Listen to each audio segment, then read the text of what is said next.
we tried the little buffet around the corner, and the bartender there is very laconic, but seems all right. We abandon our things in a corner, leave them in the little cafe there, so that we can get off. Why do they want to leave the things? Because they got to walk to this place, some 5 or 8 miles up the road. How many have had these kinds of troubles when they travel? None of you? I have. That makes 2 of us, out of 3 of us. You always run into things like this. Always.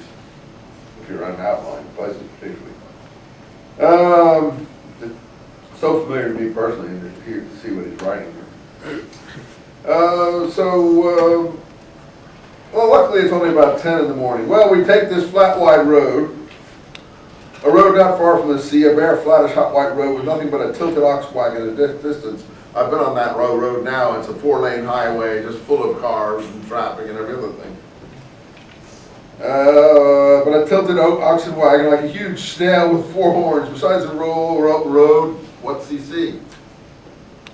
The tall asphodel is letting off its spasmodic pink sparks, rather at random and smelling of cats. You say, why are you reading us all this? To show you his sensibility to nature, the environment, ecology, life, because that's going to be his whole philosophy or religion. And that's what he's going to see in the Etruscan tombs, the religion of life, of what he calls the quick spark of life. He's going to see it particularly in the paintings. But I want to show you that he's already, it's not just enough that he sees it, he already lives, thinks that way. So in this way he becomes a kind of prophet of this kind of outlook to life. Way to the random is the sea, beyond the flat green wheat, the Mediterranean glistening flat, deadish.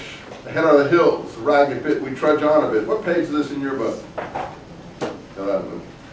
After all, it's only 5 miles and a bit.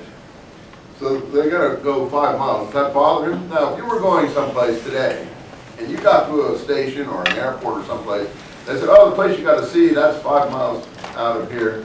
You gotta walk. Most of you just get back on the bus and keep moving, or forget it. My kids, it was a mile to school. The idea that they weren't going to get driven occasionally just filled them with horror. I mean, what? Walk a mile? Are you kidding? Walk to school? I mean, my God. So 5 miles to see an old rotten tomb?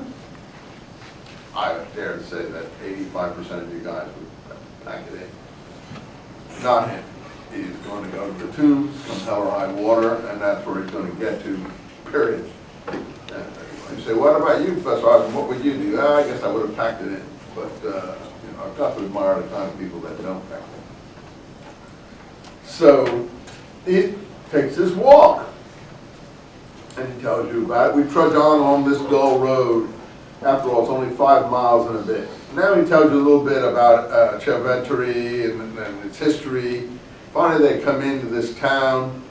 And they go to this place called Vini and Cucina. Of course, Italian food is very popular now, so you all know what that means. What's that mean? Vini, what's that? Wine. Wine and Cucina? Kitchen, cooking. So it's a little cavern, and we crowded down a few steps, and it's sort of like Sardinia. He's got that Sea of Sardinia a piece in your book, so you can look at that if you want to do the travels in Sardinia that he does. And suddenly he sees eating in this strange little hovel, basement, cavern. Inspires a spurred shepherd. And what he sees here is the ancient man that he admires.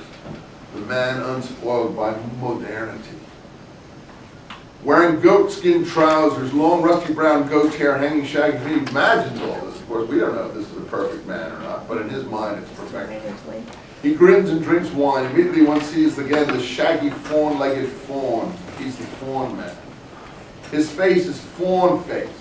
And what he means by that, not deadened by morals. You see, here's an attack on modern morals.